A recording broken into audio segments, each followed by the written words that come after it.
Die baie bekende Tolstoy skryf die volgende. Hy sê die wêreld is 'n beter plek gemaak deur hulle wat swaar gekry het. Ek en jy kyk so baie keer na mense wat in ons oë suksesvol is. En ons wil graag hê wat hulle het en ons wil graag wees soos hulle. Maar baie keer, mense wat volgens die regte definisie suksesvol is, dit gaan nie net oor geld en besittings nie, maar mense wat regtig 'n verskil maak in ander se lewens. Hulle kom baie keer uit pyn uit en uit swaar kry uit. Vandaar die woorde van Tolstoy en ek stem so saam met hom. Die wêreld is 'n beter plek gemaak deur hulle wat swaar gekry het. En Paulus verduidelik hierdie proses so mooi in Romeine 5.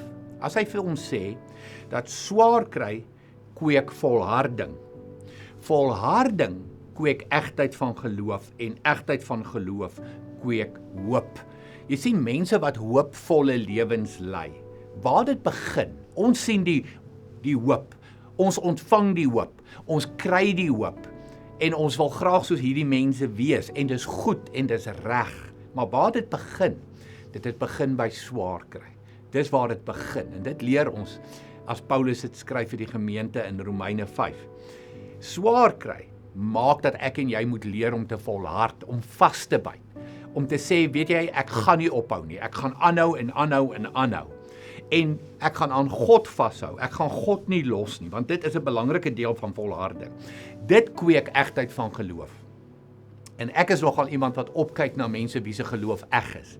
Met ander woorde, mense wat deur pyn is, wat deur swaar is, wat kan sê, ja, ek was daar gewees. Been there, got the t-shirt, soos die jong mense sal sê. Dis die mense na wie ek opkyk, maar hulle het hulle geloof behou. Hulle het gegroei in karakter.